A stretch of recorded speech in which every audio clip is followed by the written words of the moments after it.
क्या आपने कभी सोचा है कि आज से 125 साल पहले 1900 में भारत कैसा दिखता था?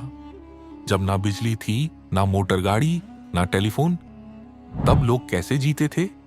आज के इस वीडियो में मैं आपको ले जाऊंगा उस भारत की सैर पर जो आज से बिल्कुल अलग था।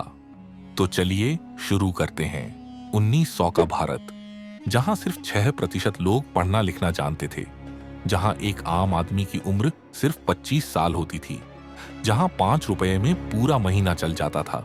सुनने में अजीब लगता है ना, पर यही सच्चाई थी उस दौर की। ब्रिटिश राज अपने पीक पर था। क्वीन विक्टोरिया हिंदुस्तान की महारानी थी और हमारे देश की तस्वीर आज से इतनी अलग थी कि आप यकीन नहीं करेंगे। सबसे पहले बात करते हैं सिटीज की। 1900 में कलकत्ता भारत की सबसे बड़ी और सबसे डेवलप्ड सिटी थी। यहाँ इलेक्ट्रिक ट्राम 1902 में आई, पर उससे पहले सड़कों पर सिर्फ घोड़े की गाड़ी, पैदल लोग और हैंड पुल्ड रिक्शा दिखते थे। बॉम्बे में 1900 में पॉपुलेशन सिर्फ 8 लाख थी। हाँ, सिर्फ 8 लाख। आज जो मरीन ड्राइव है वो जगह तब समुंदर था। विक्टोरिया टर्मिनस जो आज सीएसटी है वो तब बनकर तैयार हुआ था और लोग इसकी आर्किटेक्चर देखकर हैरान रह जाते थे। दिल्ली उस वक्त कोई खास इंपॉर्टेंस नहीं रखती थी। कैपिटल कलकत्ता थी।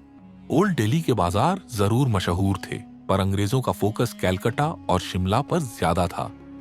आम लोगों की जिंदगी बहुत मुश्किल थी। सुबह 4 बजे उठना, खेत में काम करना या फिर मिल में 14 से 16 घंटे काम। कमाई महीने की सिर्फ 5 से 10 रुपए, और उसमें ही पूरा घर चलना होता था। अब बात करते हैं समाज की। 1900 में भारत में सोशल स्ट्रक्चर बहुत रिजिड था। कास्ट सिस्टम अपने पीक पर था। अपर कास्ट और लोअर कास्ट में जमीन आसमान का फर्क था। औरतों की हालत और भी बुरी थी। लड़कियां 10 से 12 साल में ब्याह दी जाती थीं। विडो रीमैरिज लगभग इम्पॉसिबल था। पर्दा प्रथा कॉमन थी और पढ़ाई सिर्फ 0.6% महिलाएं एजुकेटेड थीं। हाँ, सिर्फ 0.6%। पर उसी दौर में कुछ लोग बदलाव की लड़ाई भी लड़ रहे थे। राजा राम मोहन रॉय का ब्राह्मो समाज मूवमेंट चल रहा था। स्वामी विवेकानंदा ने 1893 में शिकागो में स्पीच दिया था और दुनिया में भारत का नाम रोशन किया था। गांव में मेला ठेला, फोल्क म्यूजिक, कथाकाली और पपेट शोज ही एंटरटेनमेंट के साधन थे। रेडियो या सिनेमा का कोई कंसेप्ट नहीं था। पहली इंडियन साइलेंट फिल्म राजा हरिश्चंद्रा 1913 में आई। इकोनॉमी की बात करें तो 1900 का भारत दुनिया का सबसे अमीर देश नहीं था जैसे 1700 में था।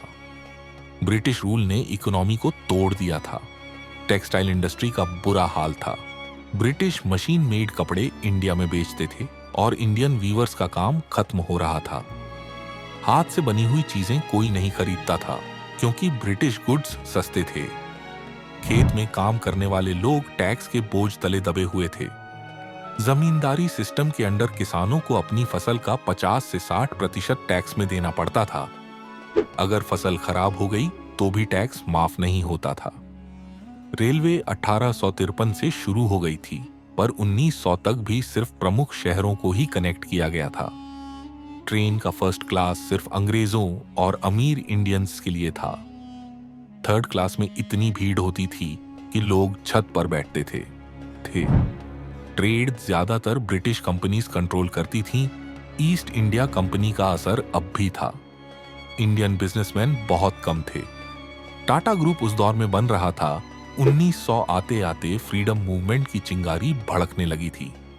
1885 में इंडियन नेशनल कांग्रेस बन गई थी। बाल गंगाधर तिलक ने नारा दिया था, Swaraj is my birthright. Bengal partition 1905 में हुआ और उसके बाद स्वदेशी मूवमेंट ने जोर पकड़ा। लोग अंग्रेजी चीजें फेंकने लगे और खादी पहनना शुरू की। यह वो दौर था जब भारत के लोग समझ गए थे कि अब आजादी के लिए लड़ना पड़ेगा। 1900 में गांधी अभी साउथ अफ्रीका में थे और उनका नॉन वायलेंस मूवमेंट 1915 के बाद इंडिया में आया। तो यह था 1900 का भारत। एक ऐसा भारत जहां गरीबी थी पर हौसला भी था, जहां अंधेरा था पर आजादी की किरण भी दिखाई देने लगी थी। आज हम जो भारत देखते हैं वो उस संघर्ष का नतीजा है। उस दौर के लोगों ने जो सपने देखे थे आज हम उन्हें जी रहे हैं। अगर आपको यह वीडियो पसंद आया तो लाइक जरूर करें और चैनल को सब्सक्राइब करना मत भूलिए, क्योंकि दी अनसीन भारत आपके लिए ऐसी ही और फैसिनेटिंग स्टोरीज लाता रहेगा। अगली वीडियो में मिलते हैं।